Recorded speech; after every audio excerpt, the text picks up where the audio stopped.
Do you know how many episodes I've released on the topic of upcycling this year alone? I mean, it's only April, and this is already the 4th episode I'm putting out about upcycling in 2024.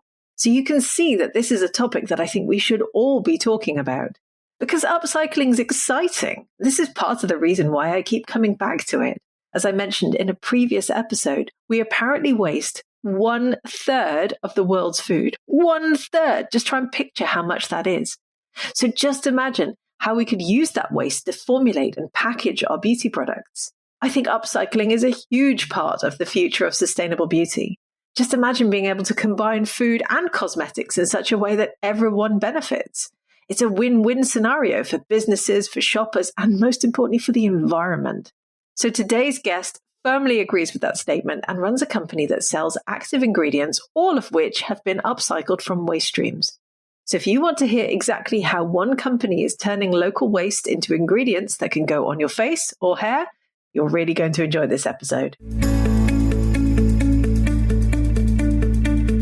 Welcome to Green Beauty Conversations, the podcast that challenges you to think about how you buy, use, make, or sell your green beauty formulations. In my weekly episodes, I explore the sustainability of the beauty industry and encourage you to join me in changing the industry for the better. I'm your host, Lorraine Dallmeier. I'm a chartered environmentalist, biologist, and the CEO of award-winning online organic cosmetic formulation school, Formula Botanica. We have thousands and thousands of students in over 190 countries around the world who study with us to become organic beauty formulators and entrepreneurs. Visit our website at formulabotanica.com to try our free online formulation course. And if you want to be the first person to know what's happening in green beauty, make sure you subscribe to this podcast in your favorite podcast app. So in today's episode, I'm joined by Harry McIlwraith, General Manager of the Upcycled Beauty Company, which is a raw material manufacturer. They have a vision that one day every beauty and personal care product will be made from upcycled ingredients. Harry has a background in chemistry and is passionate about upcycling. And as they mentioned on their website, according to the Circularity Gap report in 2023, the global economy is only 7.2% circular, which is why the Upcycled Beauty Company is growing the upcycled beauty movement by informing, inspiring, and enabling the use of upcycled materials in personal care. Harry and his team are uplifting and shouting about others also working in the circular space, even their competitors, as they believe a global move towards circularity is essential for the future. Hi, Harry. How are you doing today? Yes, well, thank you. Lovely to have you here. And I'm really interested in what your company does. So let's start at the top. What is the Upcycled Beauty Company? What do you guys do? What do you sell? Tell us everything. Okay. So the Upcycled Beauty Company has been around technically for 3 years. And we are a raw material manufacturer. And I guess by the name, it kind of suggests that everything we produce is upcycled. So typically we're taking food waste and we're processing that. Most of it's in-house, so we're based in the southeast of England, in Kent, and we turn that into cosmetic actives. I know we're going to talk about a few examples later on. So paint a picture for me. So you're processing in-house. You must have some fairly sizable facilities then. What does that look like? Well, not really, no. So many of the raw materials that we're producing are active ingredients, and so their sort of inclusion levels in finished formulas are relatively small. So we have just sort of bought new equipment. So we have a 1,000-litre vessel, a 300-litre vessel, and we have an oilseed press and some other smaller parts as well. That allows us to produce everything that we produce. We can use those, they're bioreactors, so we can use them for our fermentation processes, extractions, and those sorts of things. So it's relatively simple equipment, but it works for everything that we need it to. And how many of you are there in the company? So technically there's 3 people. So it's a very small team. So we also have a bit of a name quota as well. So there's me, there's Harrison, who is my chap in the office. He does all of the manufacturing and the operations of samples. And then we have Anna, who is our marketing lead. She's technically based in Germany, and she does most of our sort of sales functions and also our kind of community aspect. So although we're a raw material manufacturer, a large part of what we do is a sort of education around upcycling and why we think it's the right way to go. Oh, well, we're going to talk a bit more about that in a minute. Before we get to that, though, can you tell us a bit about some of the upcycled ingredients that you sell? Is it only upcycled ingredients that you sell? I presume so, with the name of the brand. But give us some examples. Okay, of course. So yes, everything that we produce is upcycled, or at least predominantly upcycled. So we do use some preservatives. So there's three parts to our portfolio. We have our nectars, which are oil-soluble actives. So we have raspberry and blueberry nectar, which are produced from the leftovers of the juicing industry. So we work closely with a juicing company, a couple of juicing companies in Poland and France. They press juice for beverages. And as everybody expects to be able to have raspberry or blueberry juice or fruit juices in general throughout the year, they take harvest from both the north and southern hemispheres. So they have availability all year round. And we take the pomace. It's then dried, we separate out the seeds, and then we press those for the oil, cold press them for the oil. Just to give you sort of a scale of how much is being taken. For 1 litre of our, 1 kilogram of our raspberry nectar, it's the oil from 100,000 raspberries. And for blueberry nectar, it's the oil from 800,000 blueberries. So there's quite a lot of juice that's required to be pressed so that we can produce our nectars. Wow, 800,000. Yes. What did you say? Blackberries? Blueberries. Yes. My goodness, that's a huge quantity. So you said one of the three types of ingredients you sell is the nectars. What are the other two? So we have our tonics, which are our water-soluble actives. So we have our gin tonic and barley tonic. So gin and barley are kind of taken from a similar process. So we work with a brewery distillery based about 40 miles away from our offices, called Copper Rivet Distillery, based in Chatham. They produce beer to produce vodka, which then gets turned into gin. So our gin tonic is taken from the sort of final part of that, but barley tonic is taken from the leftovers of the beer brewing process. So when beer is produced, they take barley, and that's collected from about 10 to 15 miles away from the kind of a circumference about 10 to 15 miles away from the brewery. That's then milled into the sort of small particles, and it's malted, so they spray it with water and allow it to start germinating. Then goes into the mash tun where they extract all the sugars. So that's all the sugars that then get fermented into beer. But the leftover grain from that, the spent grain, had all the sugars removed, but the level of protein that's in it is actually increased in concentration because of that. And so we take that barley, we put it through an enzymatic process, so it's fermented, and that becomes our barley tonic. So it's concentrated in its level of proteins, amino acids, peptides, polypeptides. And then gin tonic is a moisturizing active. So that's taken from the leftover wash water. So when the beer is produced, it goes into the distillation column to have the alcohol removed to turn into vodka. The leftover liquid there, the water, can still contain sort of complex carbohydrates, polyphenols, everything that doesn't have a low boiling point, let's say, and that would typically be spread onto farmers' fields as fertilizer, but mostly just gets flushed down the drain.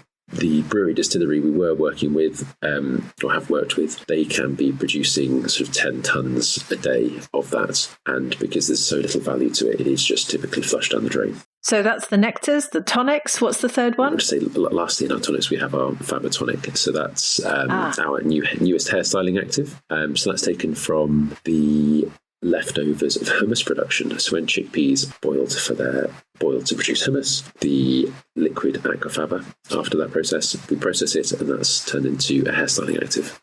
When we first started working with it, we thought it was going to be very good for conditioning, but actually it's very good for styling as well. And we've seen that work very well on multiple hair types. So from type 1 all the way up to type 3C, at least we've tried it, and I'm sure it won't work on type 4 hair as well. And then lastly, we have our crushes. So crushes are exfoliant particles. So we have those from our raspberry and blueberry press cakes. So when the nectars are produced, they get put in through an oilseed press, a cold press, which takes the oil out. But then the leftover press cake, we then have milled down into different particle sizes we have. We also have olive, which is from the olive oil industry, white rice crush from the rice industry. Any broken or misshapen long-grain particles get broken down or milled into the different particle sizes we have. And then lastly, charcoal, which is from the oak fencing industry in the UK. So that's UK-grown oak. Wow, it's absolutely fascinating to hear about how you're taking this waste material and you're turning that into these actives that you can sell to the industry. Just for the listeners, there's lots of people listening who either aspire to have an indie brand or who have an indie brand, what sort of minimum order quantities do you start with? So technically down to 30 grams. So we have the really small pack sizes on our shop. So we have a Shopify shop, which you can find through our website. And we do already supply quite a large number of those small sample sizes to Form the Botanica students already. Well, we'd love to hear that, obviously. It's how companies like Bybee started, because they originally started with our blueberry nectar as their blueberry booster. Which is a fantastic formulation because I've tried it many times. Well, let's talk around the conversation around upcycling. It mainly seems to focus on actives. So do you think that is the extent of upcycling that we're seeing at the moment? And do you think it's possible for us to move on to more functional and sort of foundation ingredients in the future? Absolutely. So it is true that a large proportion of the raw materials that are currently on the market as being upcycled are the actives. I guess that's partly because they're the kind of highest value materials. They're the ones that people talk about, and that the nature of actives is that they're the story ingredients as well. But there are other ingredients, other functionalities. So there are emulsifiers. We don't currently sell any or don't produce any. There are emulsifiers such as Sea Balance from Carbon Wave that was part of the formulation that won the Laura Marshall Award last year at SCS Formulate. And there are other emulsifiers as well. There's not a large number of them. That's probably where we are lacking at the moment. There are also some surfactants that could probably be argued as being upcycled. I haven't really looked into them too much, though. I'm trying to think of the name of the companies that make them. No, I can't think them off the top of my head. We do have our raw material ingredient directory on the website that has raw materials sorted by their functionalities as well as their upcycling status as well. Yeah, which I find fascinating, by the way. I should just add, by the way, we had Jeff Chapin of Carbon Wave come on the podcast last year. So if anyone listening wants to go and find out about their emulsifier, just go back in the archives and find that episode, and I'll link to it at the end as well. But in terms of the directory on your website, tell us a bit more about that, because I find that fascinating. Yeah, so although we are a raw material manufacturer, we find that the upcycling space is not something that we're going to be able to fill ourselves, and we're aware that, of course, there are many other upcycling ingredients. So we hope that by promoting upcycling as a whole, we'll be able to have that bite of a bigger pie as the movement increases in momentum. So on our website, we have a directory which has now over 320 raw materials on there from different raw material manufacturers from all over the world. We don't have a sort of certification to say that they are definitely upcycled, but we're just taking the information that the manufacturers give us.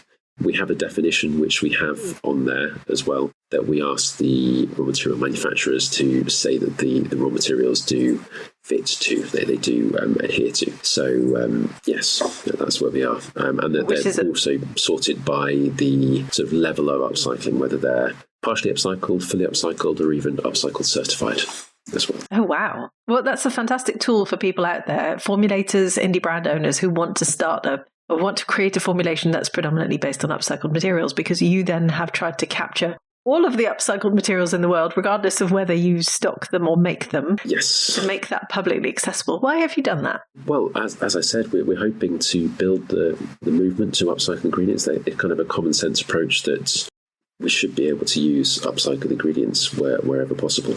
If you think back to the sort of origins of the cosmetics industry, think of materials like lanolin, tallow, even beeswax, arguably, that these are all upcycled ingredients, that they're all coming from waste of other industries, and there's no reason why we can't continue to use them. We've kind of moved away from them, but we should be able to go back to them as well. No, you're absolutely right. Well, let's talk a bit about the cosmetics industry then. What do you think the uptake has been so far in terms of upcycling? Because I know it's a term that started to really gain traction in recent years. What have you seen in your experience?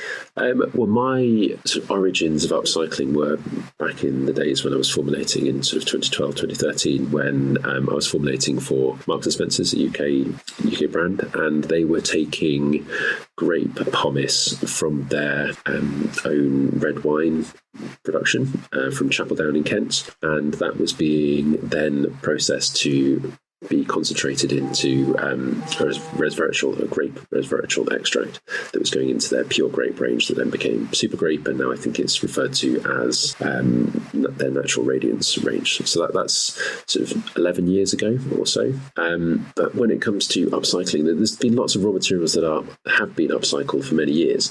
They've just not necessarily been talked about as being upcycled. Whether that's because brands think that their customers won't necessarily be interested in that, or will have a bit of a sort of ick factor, I guess, that it's waste, which I guess is the opposite of what we've seen ourselves, that actually people are typically quite interested in that. And so when we see lots of new launches of upcycled ingredients, many of them are actually relaunches. They're just being rebranded as being upcycled. So there's so many examples of that. Yeah. I think it's fascinating, just to tie in on something you just said there, because that's come up in a couple of the interviews that have already been published this year on this podcast, that brands are often scared about what you call the ick factor, putting waste on your face. But so you're not seeing that come back from consumers then? No, well, we see very few brands actually talk about their talk about their products being upcycled. But no, we've not really seen that kind of ick factor, I guess. That's interesting. It's not like we're taking any waste from anything that seems particularly unclean, I guess, to start with. As a concept, we've kind of joked about having some raw materials from, say, there was one that we joked about being from, if you can think about going around a club at the end of a nightclub at the end of a night and collecting all of the undrunk drinks, and then making an extract or refining the alcohol from that. Minesweeper tonic was our joke name for it. Whether people would be happy with that, I don't know. No, I think that comes down to branding, perhaps more so than content. Fascinating, though. I'm certainly not seeing that ick factor, but as you say, I wonder if brands are sort of keeping it quiet. I mean, this is a term that I've seen in recent times published in the media called green hushing, where people are actually keeping quiet on their green credentials for fear of being found to be lacking in places or not doing enough. And perhaps this ties in with that as well. Well, have you seen the conversation around upcycling change in recent years? As the conversation changed, I think it's generally more accepted, and there's many more companies that are interested in it, or at least formulators that are interested in it, and consumers that are interested in it. The only thing that we have kind of had pushback on, I guess, is there's no certification body for upcycling cosmetics. Much like there's no sort of definition of natural, there's no generally recognised definition of upcycled within cosmetics.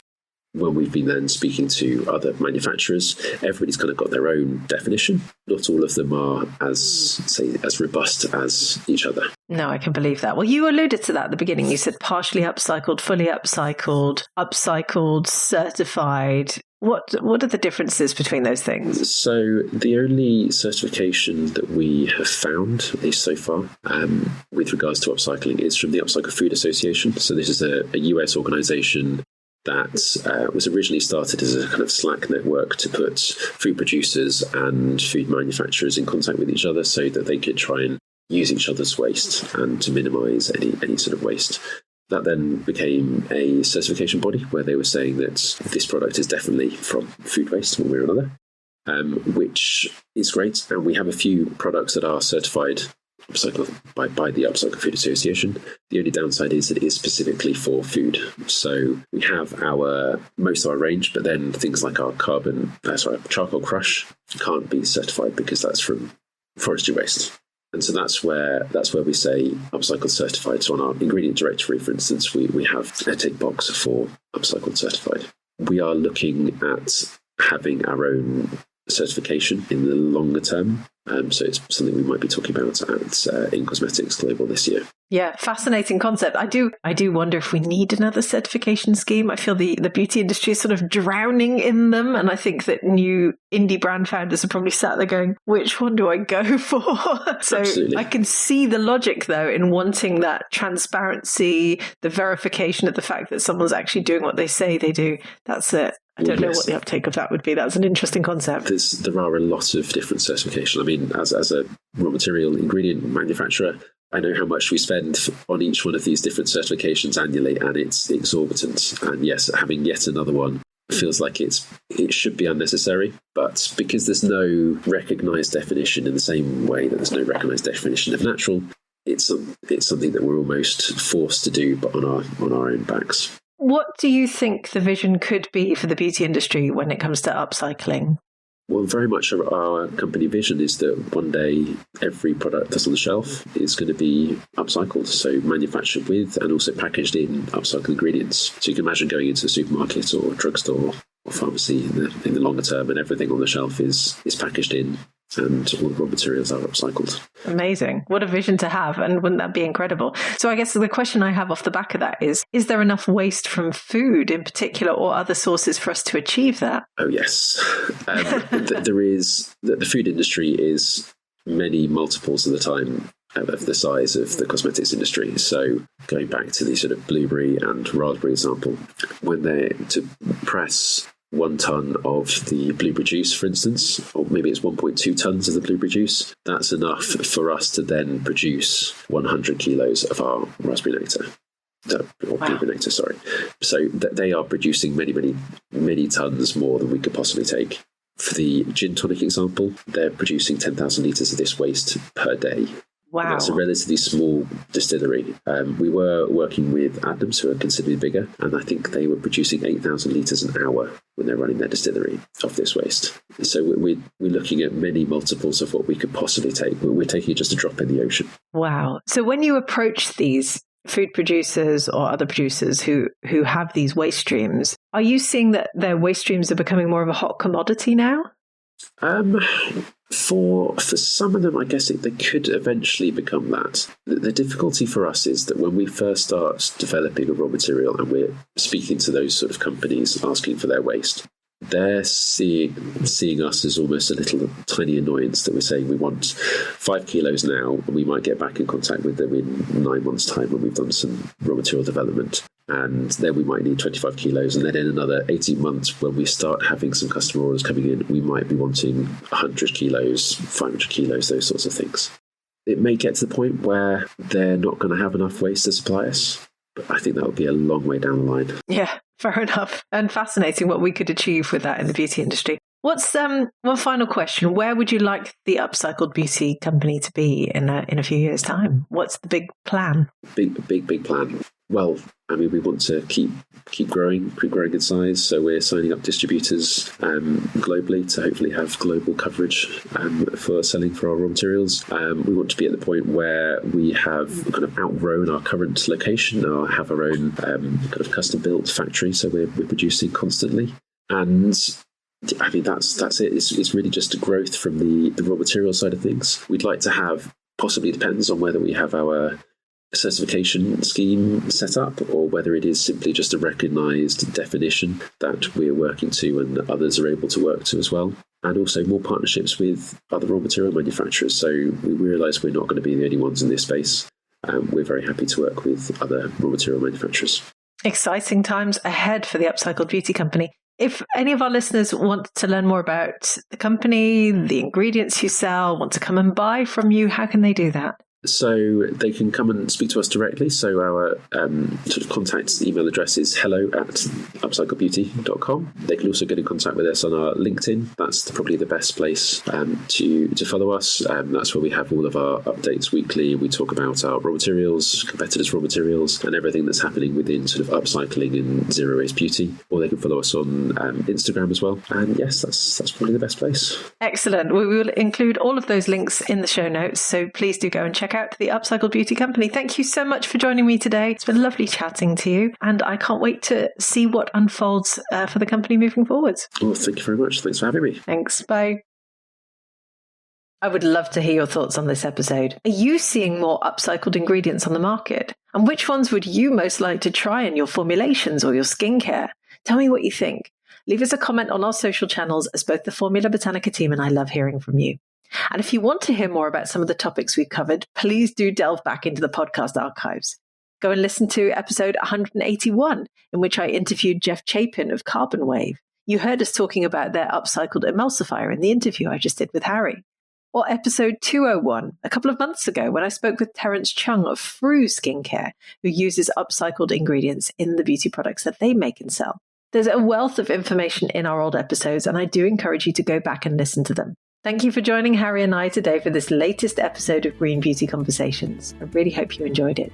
And if you did, please do leave us a 5-star review so that other people can enjoy these conversations too. Make sure you subscribe to the podcast on Apple Podcasts or Spotify or whatever your favorite podcast app is, and stay tuned for the next episode. Follow Formula Botanica at Formula Botanica on Facebook, Instagram, YouTube, TikTok, Twitter, Pinterest, LinkedIn, we're everywhere. And come and give me a follow at Lorraine Dallmeier on Instagram. Visit our website at formulabotanica.com and sign up for our free online formulation course today.